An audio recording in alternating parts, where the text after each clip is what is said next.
Boa tarde e obrigada por aguardarem. Sejam bem-vindos à teleconferência da Tegma Gestão Logística S.A. para discussão dos resultados referente ao primeiro trimestre de 2022. Estão presentes hoje conosco os senhores Marcos Medeiros, diretor-presidente, e Ramon Pérez, diretor financeiro e de Relações com Investidores. Informamos que este evento está sendo gravado e que todos os participantes estarão apenas ouvindo a teleconferência durante a apresentação da companhia. Em seguida, iniciaremos a sessão de perguntas e respostas, quando maiores instruções serão fornecidas.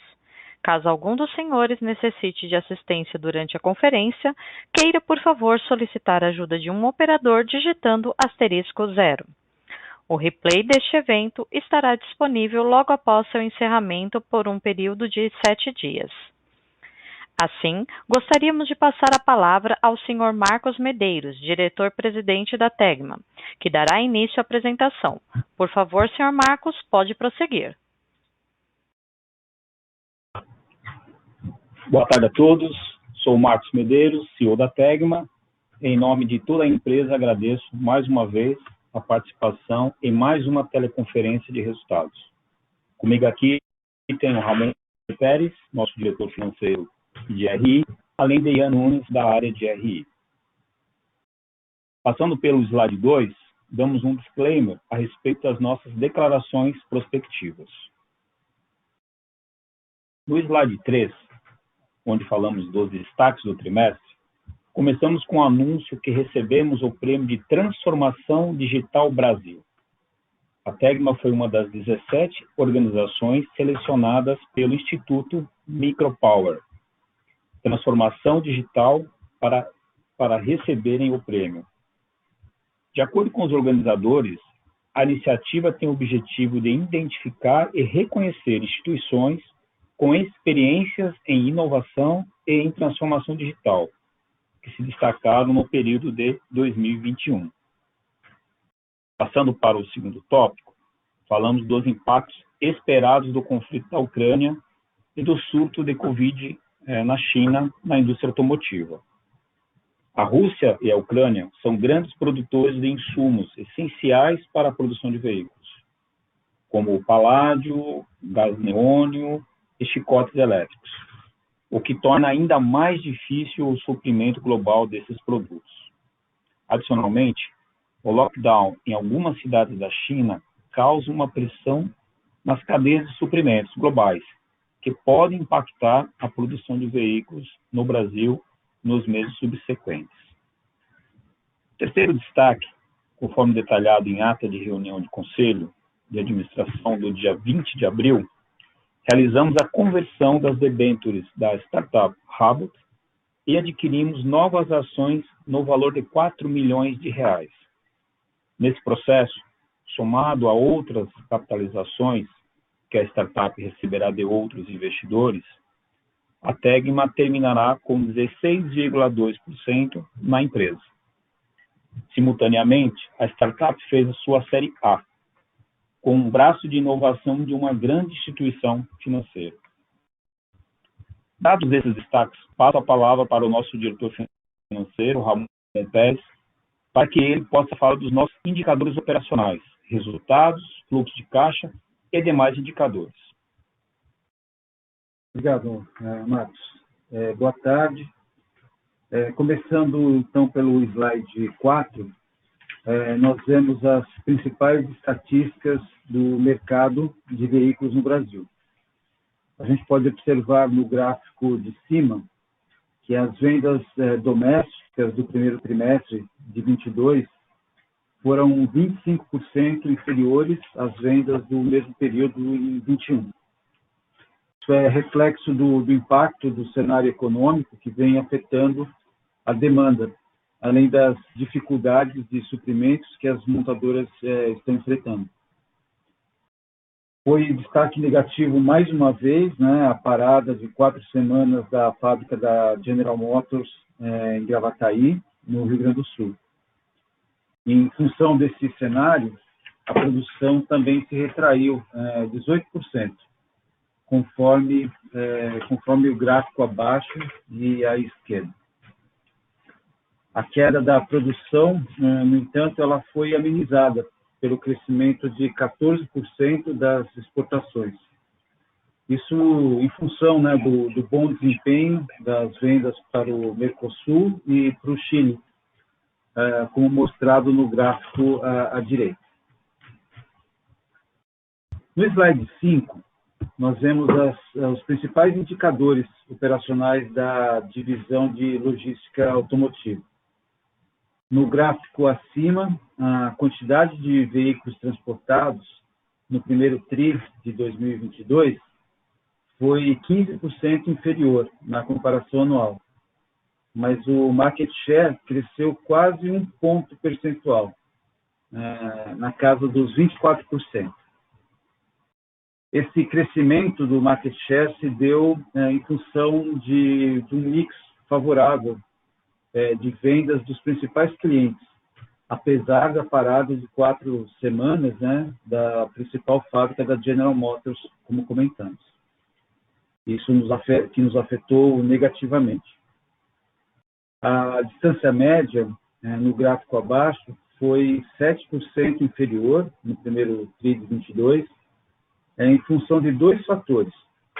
Da parada, mais uma vez já mencionada, da fábrica da General Motors, de onde partem viagens mais longas, e também pelo crescimento da participação das exportações no total das viagens.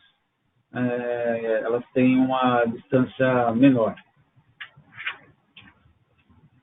Passando para o slide 6, aqui nós mencionamos os resultados da divisão, né, de logística automotiva. A gente pode ver no gráfico acima que a receita da divisão no primeiro TRI ficou estável versus o mesmo período de 21. Essa estabilidade ela ocorreu apesar da queda do volume e da distância média, mostrados no slide anterior. O que amenizou esses efeitos, né, foram os reajustes de tarifas de transportes e serviços, em 21 e em 22. E o crescimento das receitas da logística de veículos usados, por meio da nossa controlada Fastline, além do crescimento dos outros serviços logísticos, como a gestão de pátio, a instalação de acessórios e outros serviços. O gráfico abaixo à esquerda mostra a queda da margem EBIT neste trimestre. Parte dessa queda ela pode ser explicada por conta das receitas não operacionais que impactaram positivamente as despesas lá do primeiro trimestre de 21, em 6 milhões e 700, o que prejudica a comparação. Por outro lado, mesmo desconsiderando-se esse impacto, a gente constata uma queda importante, né, de 9,1% para 5,9%, que se deve aos volumes excessivamente baixos de veículos transportados no trimestre, que esse volume proporciona uma menor diluição de custos fixos e de pessoal, além do crescimento de alguns custos com manutenção. Da mesma forma, se nós olharmos no gráfico à direita, a gente precisaria ajustar os mesmos eventos não recorrentes do primeiro TRI de 21, para se chegar numa variação adequada, e que reflete basicamente as mesmas explicações da margem EBIT. E aí essa comparação seria de 13,2% para 10,4%. Já agora no slide 7, a gente mostra os resultados da logística integrada.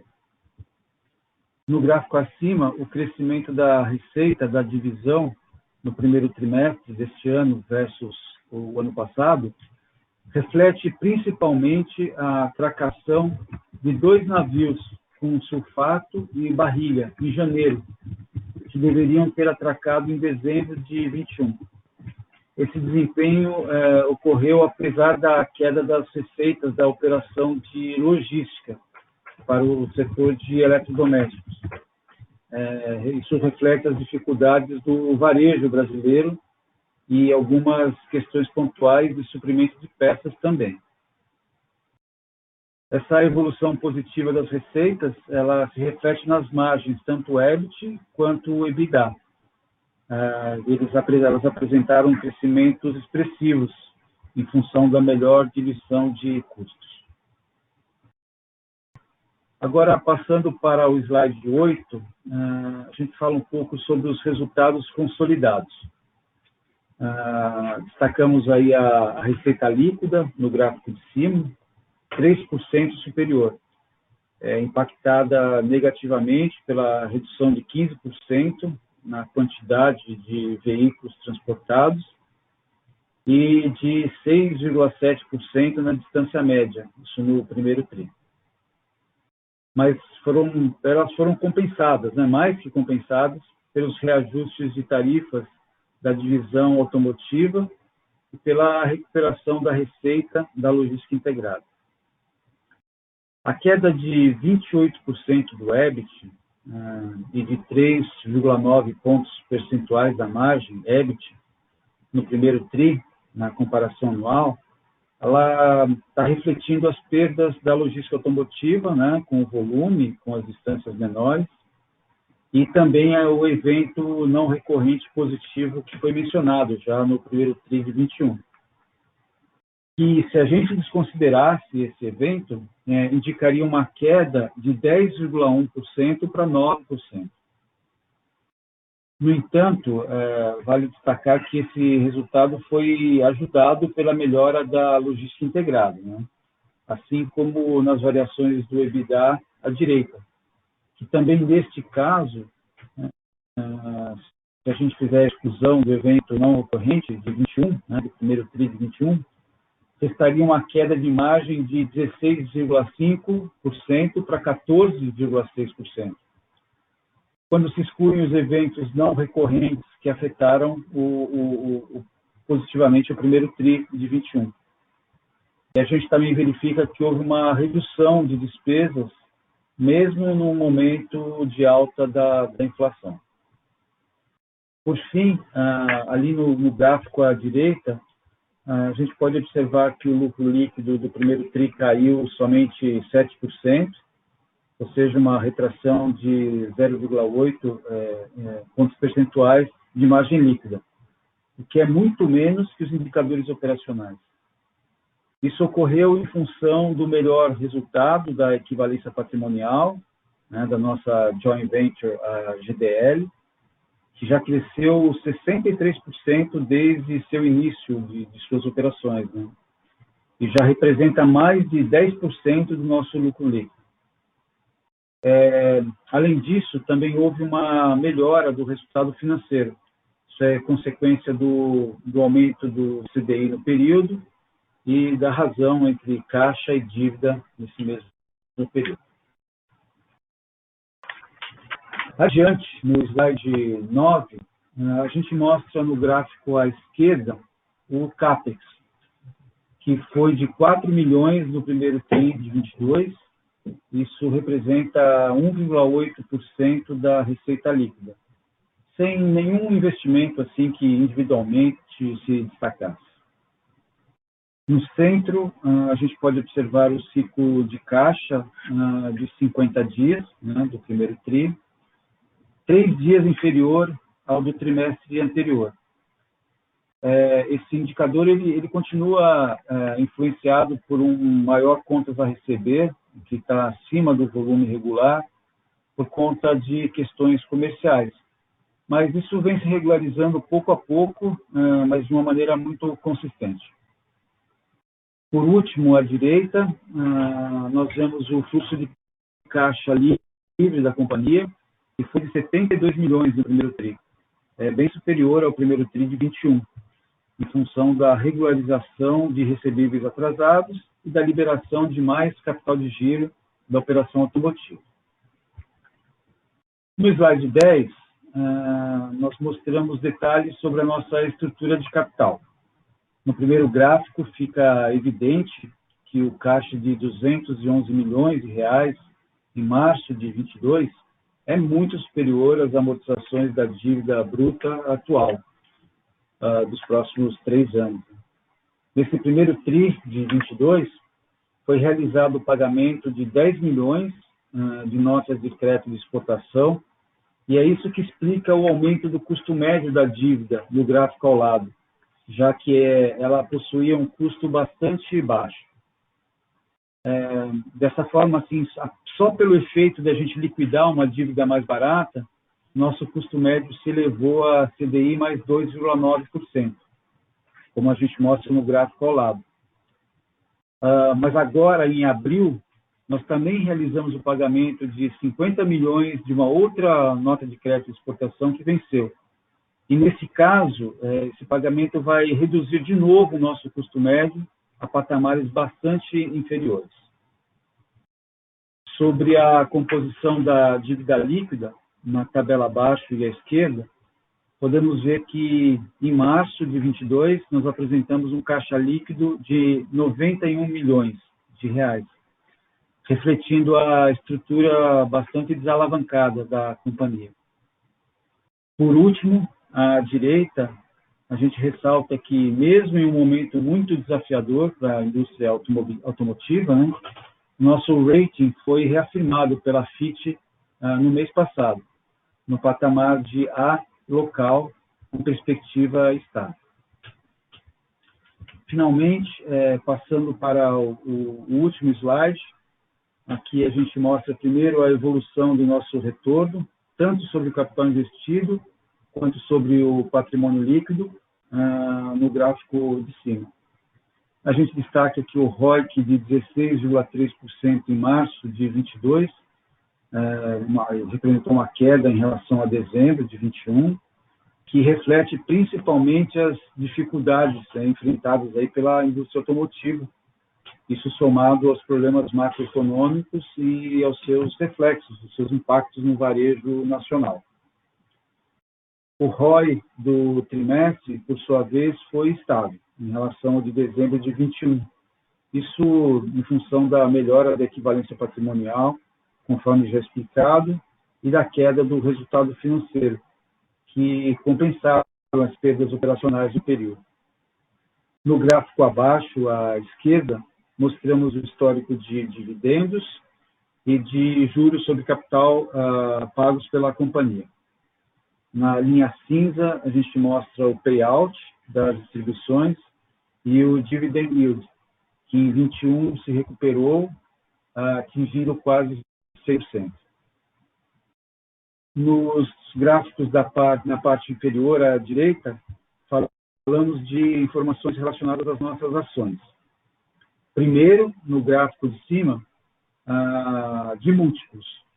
O preço-lucro em cinza se encontra no patamar mais baixo dos últimos trimestres, assim como o Enterprise Value sobre EBITDA, que foi de 5 vezes no primeiro trimestre de 22. Bem, a gente acredita que isso ocorra em função principalmente das incertezas relacionadas ao mercado automotivo e do cenário macroeconômico em geral.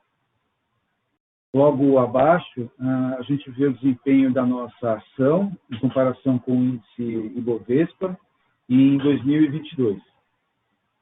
Também em função das grandes incertezas relacionadas ao mercado automotivo, as ações da Tegma elas têm tido uma grande volatilidade no ano, com uma liquidez reduzida e um desempenho próximo ao Ibovespa no ano. Agradeço aí a atenção de todos mais uma vez e abro para a sessão de perguntas e respostas. Senhoras e senhores, iniciaremos agora a sessão de perguntas e respostas. Para fazer uma pergunta, por favor, digitem *1. Para retirar a sua pergunta da lista, digitem *2. Nossa primeira pergunta é de Aline Dil, BTG Pactual. Pode prosseguir, Aline. Oi, pessoal, boa tarde. Obrigada pelo call. São 2 perguntas aqui do nosso lado. Considerando os lockdowns na China e também o conflito entre a Rússia e a Ucrânia na Europa, eu queria saber se vocês têm alguma cor do que vocês esperam de volume para o segundo semestre do ano, tanto para o mercado doméstico quanto para exportações, por favor. E a segunda pergunta seria, em termos de ROIC, considerando esse cenário ainda desafiador da indústria automotiva e também os impactos da inflação, qual o patamar que vocês esperam que o ROIC se acomode daqui para frente nos próximos períodos, por favor? Obrigada. Oi, Aline. O Marcos, obrigado pela pergunta. Bom, essa pergunta sua é bem difícil, né? Acho que a nossa equação entraram novas variáveis, né? Bom, falando um pouquinho primeiro do lockdown da China, né? Sem dúvida isso já está impactando, né? Especialmente o fluxo logístico, né? Você vê lá navios sendo represados, e aí você começa a gerar aí uma quebra dessa cadeia de supply chain, né? Então, isso sim tem impactado tanto em capacidade operacional quanto no aumento de custo e de present time, né, que também tem impactado aqui, especialmente nós aqui do Brasil que estamos aí aguardando peças, né. Então sim, esse processo da China tem impactado.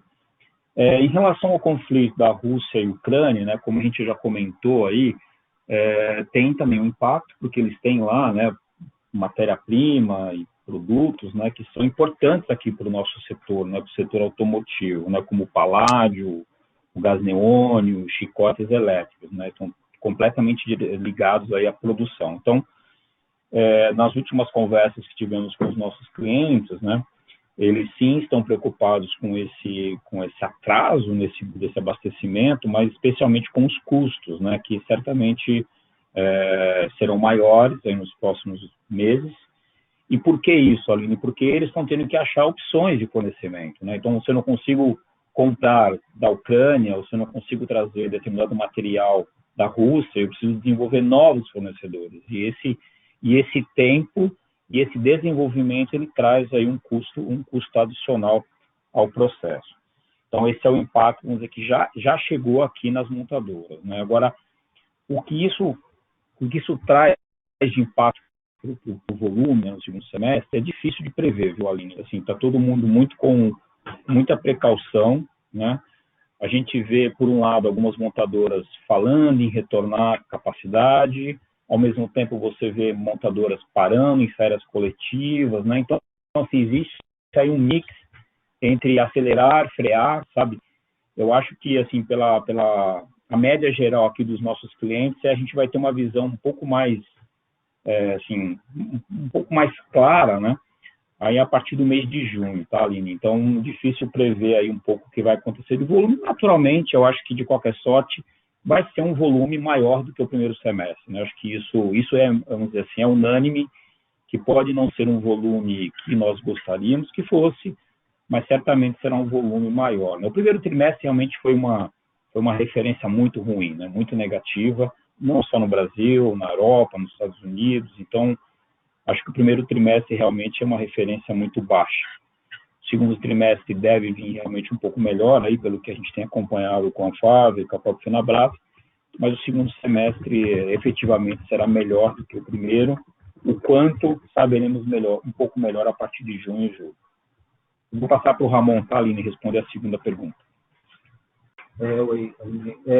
Com relação ao ROIC, assim, é difícil também prever, porque muito do que eu vou dizer está ligado às previsões difíceis de fazer que o Marcos estava explicando, né? Assim, de um pouco mais concreto, eu considero que vai haver uma melhora pela liberação de capital de giro por conta daqueles atrasos que a gente teve. Então, isso, né, vai diminuir a base, né, o denominador aí do cálculo. Vai ser um pouco amortecido se vier o crescimento dos resultados operacionais, obviamente, que aí o nosso contas a receber vai crescer em função de uma eventual recuperação do mercado automotivo. Mas o quanto vai vir dessa recuperação é complicado.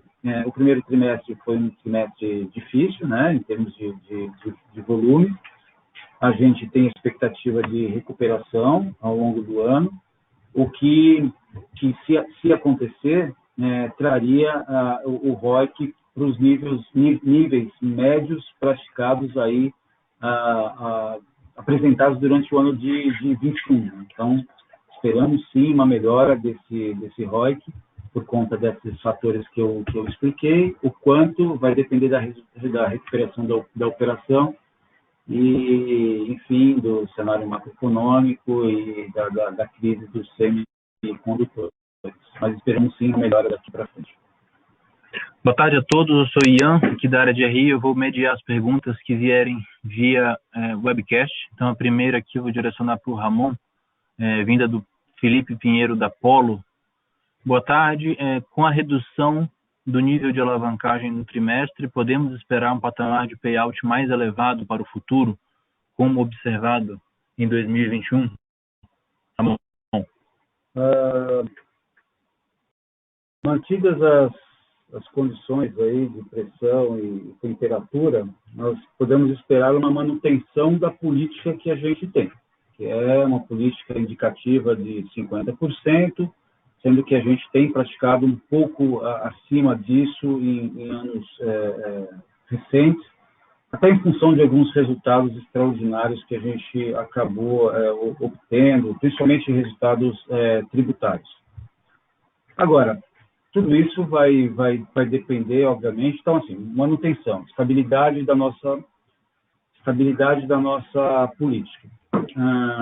Agora, isso pode ser eventualmente alterado por alguma necessidade de investimento maior ligado a crescimento orgânico ou inorgânico.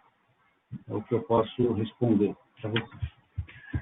Uma segunda pergunta aqui veio do Rafael Maisonave, da Tarpon. Carlos, boa tarde. Parabéns pelos resultados resilientes a despeito de todos os desafios. Vocês poderiam falar sobre a iniciativa da logística de veículos usados? O Rafael Marcos.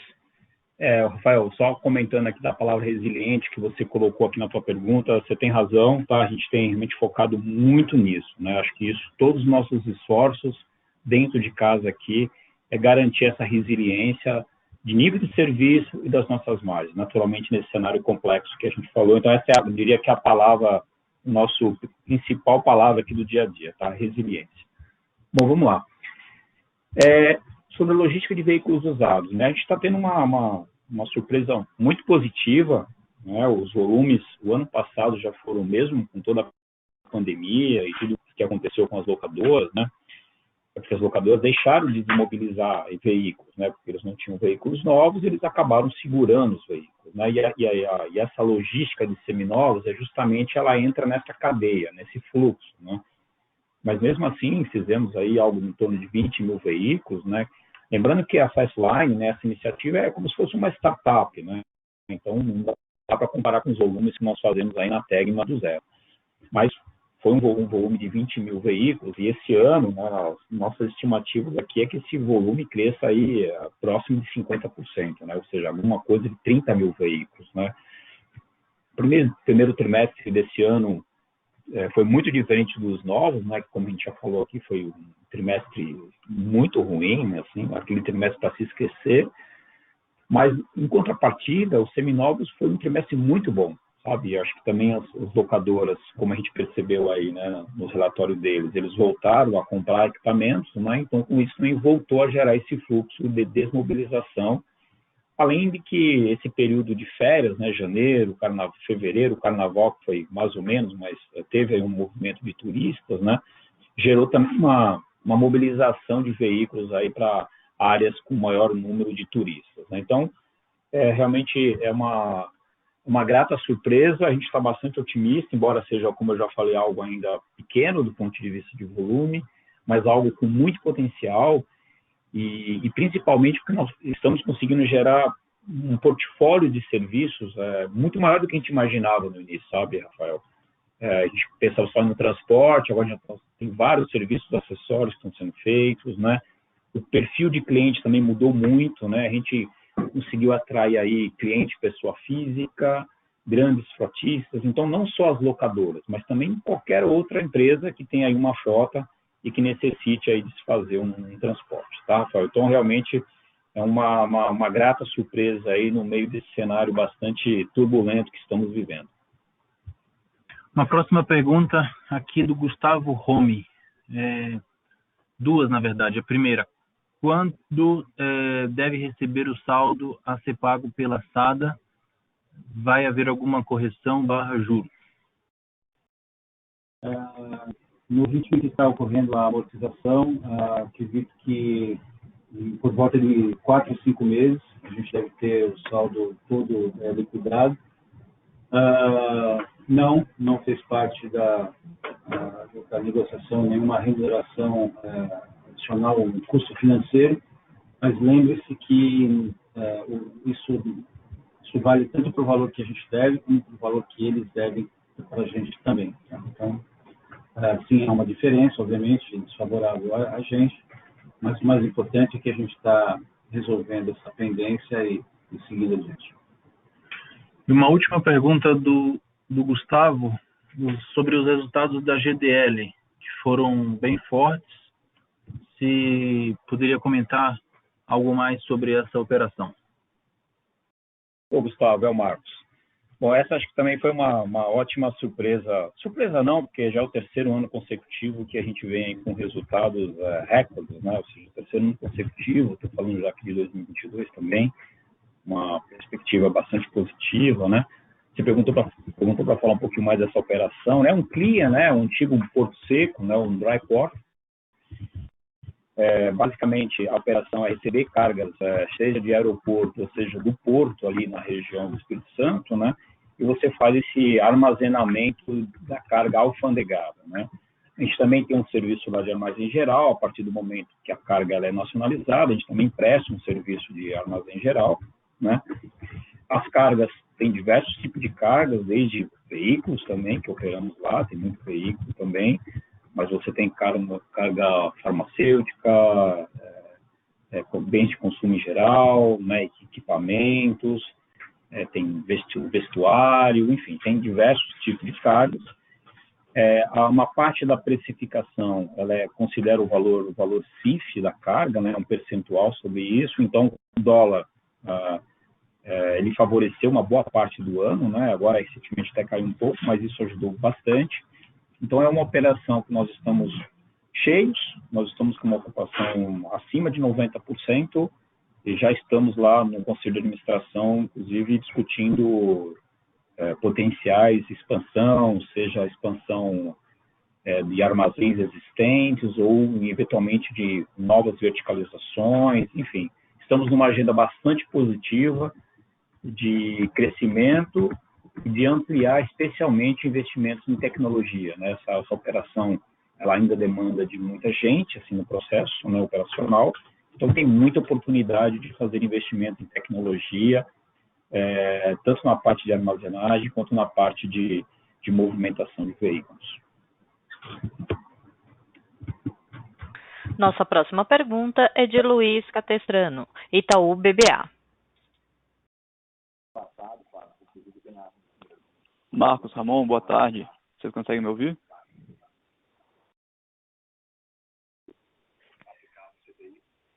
Sim, Luiz, boa tarde. Opa, boa tarde. Show de bola. Pessoal, muito obrigado pelo espaço aqui. São duas perguntas aqui do meu lado. A primeira, eu queria entender um pouco, assim, a GM ela foi, de longe, aparentemente a montadora mais afetada por toda a crise aí dos componentes como um todo, né? 5 meses parado no ano passado.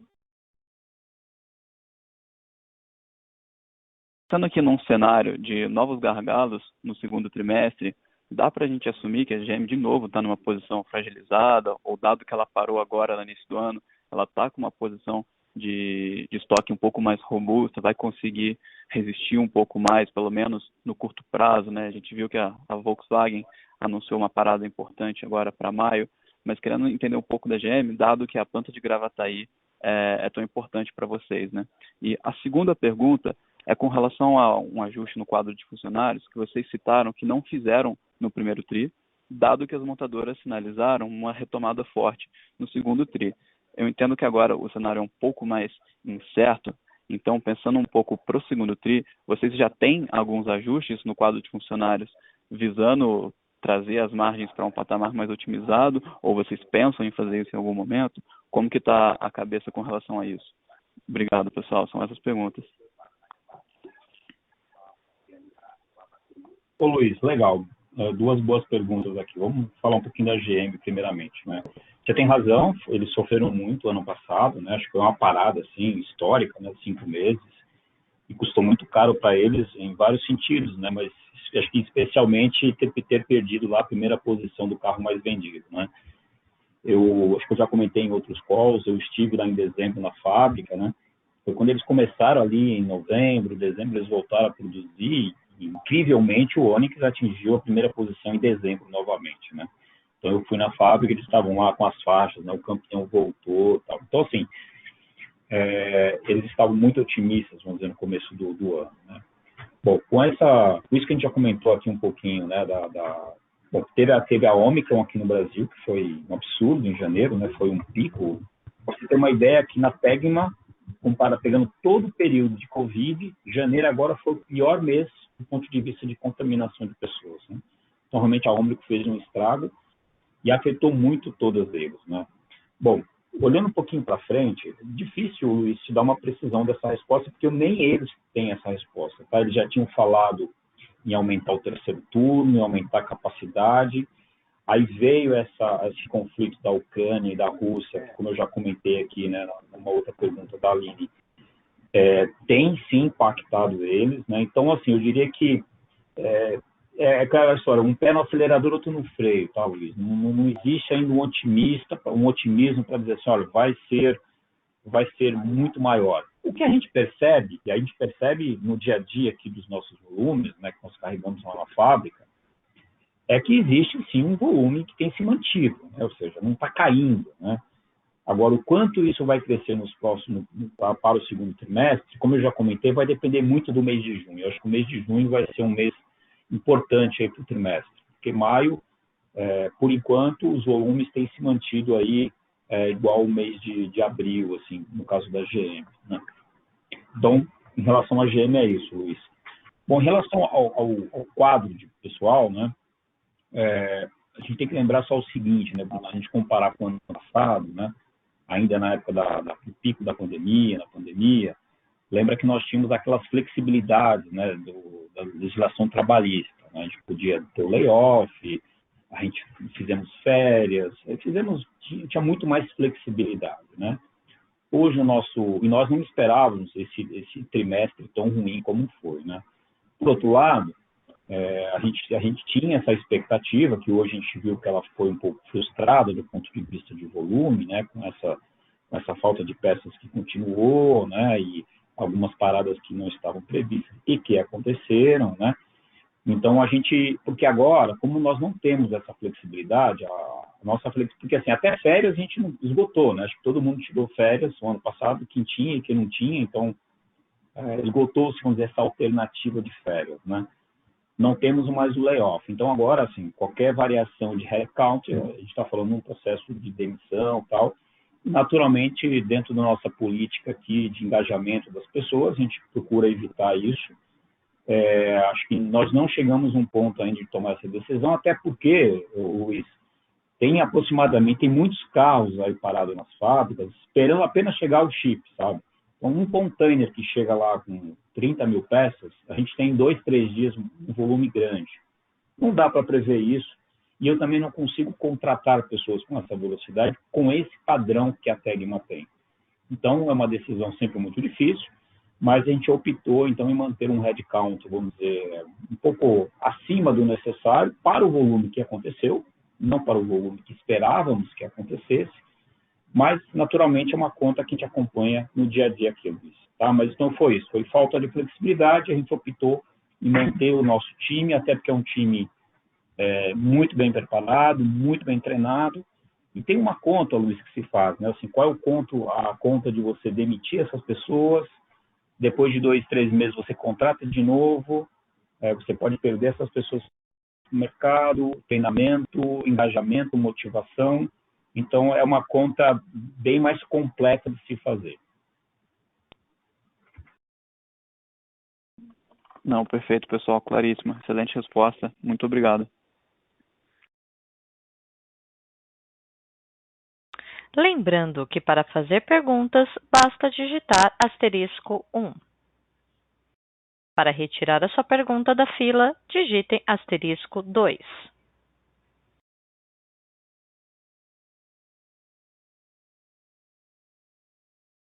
Encerramos neste momento a sessão de perguntas e respostas. Gostaria de passar a palavra ao senhor Marcos para as considerações finais. Por favor, senhor Marcos, pode prosseguir.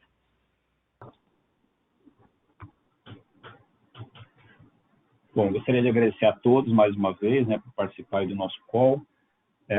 Como a gente comentou aqui nas respostas, né, estamos num cenário bastante imprevisível, né, com variáveis aqui no Brasil, variáveis fora do Brasil, né, diferentes variáveis, né, econômicas, supply chain, conflitos, né, ou seja, a nossa vida aqui de logística tem sido bastante divertida no sentido de aprender também muito com isso. Eu acho que eu tenho sempre falado essa palavra aqui nos nossos calls, a Tegma, nós aqui, a diretoria, o conselho de administração, a gente aprendeu muito com o que aconteceu e, felizmente, tudo isso está sendo praticado de maneira a garantir a resiliência aí que foi citada aqui nas nossas conversas, né?